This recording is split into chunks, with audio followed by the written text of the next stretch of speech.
Hello పిల్లలు, ఎలా ఉన్నారు? చిన్నమ్మ చెప్పి చిన్న కథ విందామా? కథ పేరేంటంటే సింహం స్నేహం. ఒక అడవిలో సింహం నివసించేది. అది చాలా ముసలిదైపోయింది. వేటాడలేక ఆకలితో అలమటించేది. అందుకని తనలాగే ఒక ముసలిదైన చిరుతపులితో స్నేహం చేసింది. నువ్వు నేను ఇద్దరం ముసలి వాళ్ళమే. వేటాడలేకపోతున్నాం, ఆకలితో అలమటిస్తున్నాం.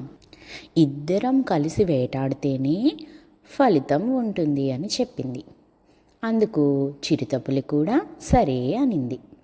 ఓసారి ఓ జింక పిల్ల అటుగా వచ్చింది. సింహం, చిరుత అటువైపు ఇటువైపు నించుని వెళ్ళి జింక పిల్లని పట్టుకొని ఒక దగ్గర కూర్చున్నాయి. తినే ముందు చిరుతపులి, మిత్రమా, ఎంతైనా నేను నీకన్నా ఓ చిన్నదాన్ని కదా, నేను ముందు తినడమే న్యాయం అనింది. దానికి సింహం, అసలు కలిసి వేటాడాలి అన్న ఆలోచన నాది కనుక నేనే ఫస్ట్ తింటా అని చెప్పింది.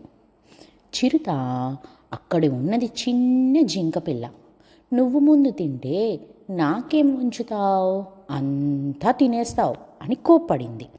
దానికి సింహం, లేదు మిత్రమా, ఇలా మనం పోట్లాడుకోవడం అస్సలు మంచిది కాదు అంది. దాని చిరుత, నీకు ఎందుకు ఇవ్వాలి, నేనే మొత్తం తినేస్తా, ఏం చేసుకుంటావో చేసుకోపో అంటూ గట్టిగా గద్దించింది.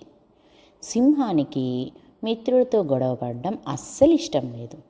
ఈ తతంగం మొత్తం ఒక చెట్టు చాటు నుంచి ఓ నక్క చూస్తుంది. రెండు ముసలివే ఎంతసేపు కొట్లాడుకుంటాయి, కాసేపటికి అలసిపోయి కూర్చుంటాయి అని అనుకుంది మనసులో. నిజంగానే ఆ రెండు ఆయాసంతో ఒక్కో మూల కూర్చుంపోయాయి. ఈ లోపల నక్క మెల్లగా అక్కడికి వెళ్ళి జింక పిల్లని ఎత్తుకొని పరుగుపెట్టింది. పాపం చిరుత పరిగెత్తలేక అలాగే కూర్చొని ఉండిపోయింది. సింహం మాత్రం తన పంజాతో ఒక్కటిచ్చింది నక్కకి. వెంటనే ఆ నక్క జింక పిల్లను వదిలి పారిపోయింది. ఆ పిల్లను తీసుకెళ్లి చిరుత ముందు పెట్టింది సింహం.